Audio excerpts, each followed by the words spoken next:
Hi guys, this is Alaya Jan and welcome back to my YouTube channel. So for today's video, bakit nga ba merong mga CCTV ang mga bahay ng mga amo dito sa Hong Kong? So first and foremost, kaya may CCTV kasi yung ibang mga employer is dalawa sila na nagtatrabaho. Tapos ikaw lang talaga yung may iwan sa bata. So buong araw silang nasa work, umaalis yan sila alas 7, alas 8, tas uuwi sila gabi na din. So, alas 7 din. So, kaya may CCTV na nilalagay kasi even sa bahay or nandun sila sa trabaho, nakikita pa din nila kung kamusta yung bata, ganyan, kung napapabayaan or ano, baka may matulong sila or halimbawa may gusto silang sabihin sa amo, sa katulong nila, halimbawa may gusto silang sabihin tas tinachat nila or tinatawagan tas hindi makausap, malaking tulong din yung CCTV kasi pwede silang magsalita dyan sa CCTV para ganyan yung amo ko nung ilang beses na hindi ko natitignan yung phone kasi may ginagawa ako tas may importante siyang sasabihin, so tatawagin niya ako gamit yung CCTV. Sabihin niya, Jen, can you check your phone? Ganyan, I have a message, ganun.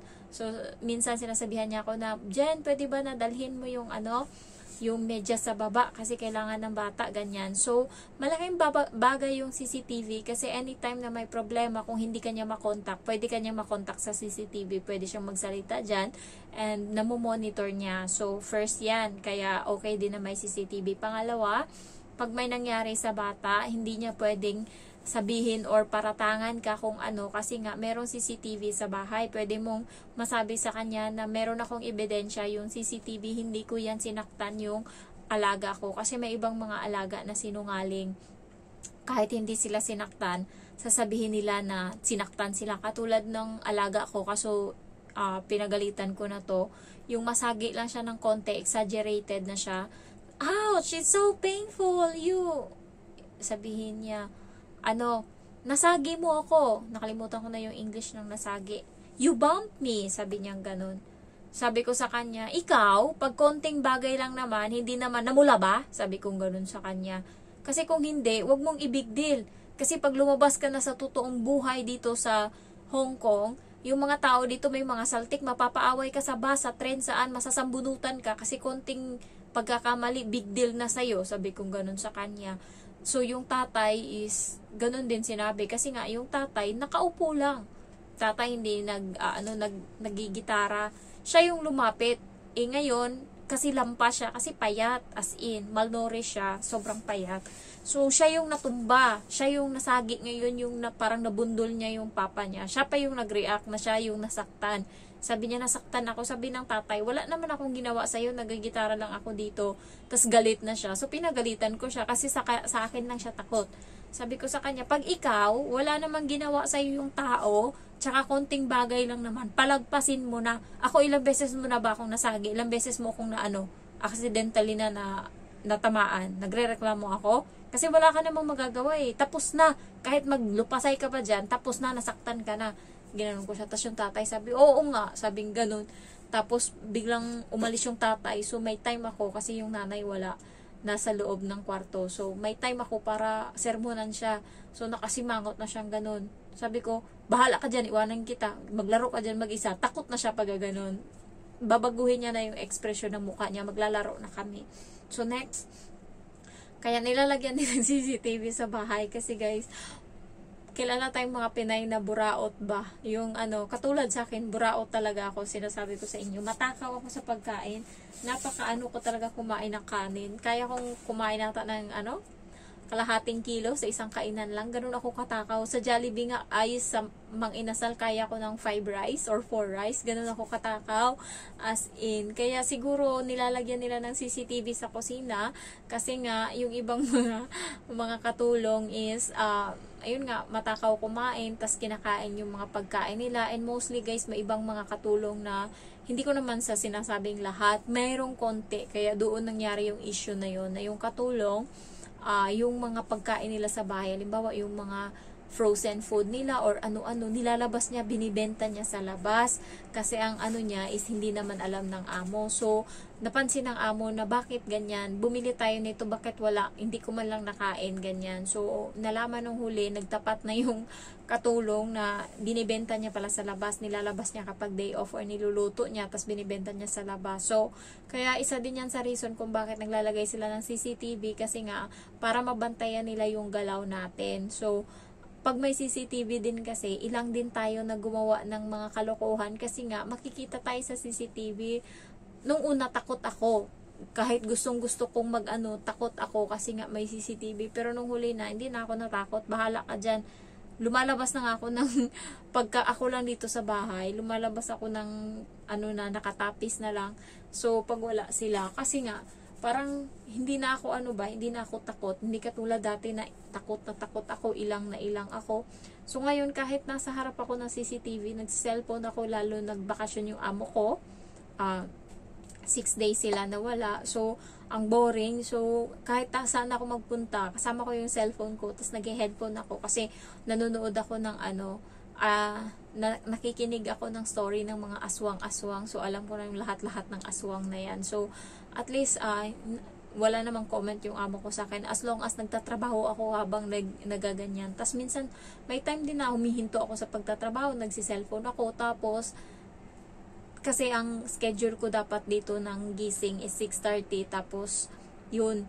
Pero ngayon, may time pa nga na umabot na ako ng mag-aalas 9 bago nagising, as in malala. Nakaraang araw, grabe, hindi ko man lang naramdaman na may alarm. Hindi ko naramdaman yung tunog ng alarm sa sobrang pagod ko. Kaya ang ginawa ko ngayon, 2 cellphone na yung ina-alarm ko, baka kasi masanay ako na hindi na naririnig yung alarm, yung parang na lang sa akin, normal na lang, tapos biglang may pasok yung bata sa school, tapos hindi ko magisnan, kailangan ko pa magluto. So kaya inaano ko na 2 cellphone na yung i-alarm ko. Ayan, so gumising ako ng late na, ilang araw na, tapos pinaka-early ko nagising alas 8, pero bukas maaga na uli ako gigising kasi bukas darating sila. Hindi ko alam kung anong oras sila darating, pero hindi ko pa napalitan ng bedsheet yung higaan nila doon, yung kwarto nila. Kaya bukas, pero the rest ng part sa bahay is nalinis ko na labhan ko na rin lahat ng mga kortina. Ayan, so malinis na lahat, yun na lang yung kulang. Ang ginawa ko, hindi ako naglinis ng sahig, hindi ako nagmap. Yung daily routine ko nung wala sila, hindi ko ginawa. Ang ginawa ko is nilinis ko isa-isa yung mga kwarto. Nag-general cleaning ako. So next, maganda din kapag may CCTV kasi nga pagka merong pagnanakaw na nangyari, halimbawa sabihin sa'yo or pagbintangan ka na nagnakaw, as long as pag walang CCTV o pag merong CCTV tapos wala kang ginawa na mali, may papanglaban mo yun sa mga amo mo. Ayan, pwede ka magpatawag ng pulis lalo pag sinaktan ka, ganyan-ganyan. So hindi nila pwedeng ipagdamot yung record sa CCTV kasi pulis na yung hingi noon. So, wala talaga silang choice. Ibibigay talaga yan nila.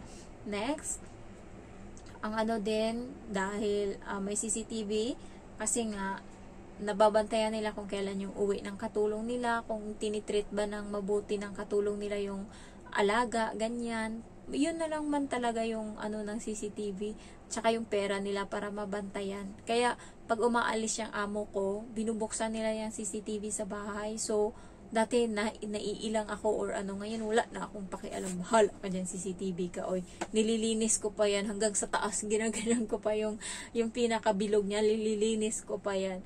So kada alis ng amo ko, pag pupunta silang bakasyon, ino-on yan lahat. Pero pag nandito na sila sa bahay, bumalik na sila, pinapatay ng amo kong lalaki yung CCTV doon sa may computer area, tas yung amo ko naman na babae, binubunot niya din yung doon sa kwarto.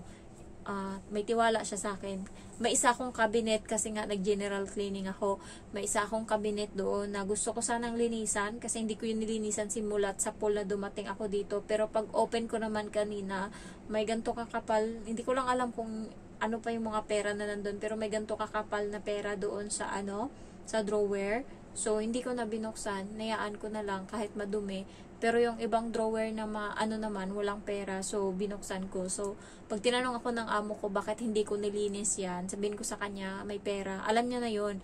Kapag may pera yung isang box, hindi ko, kahit anong mangyari dyan, hindi ko yan pinapakialaman.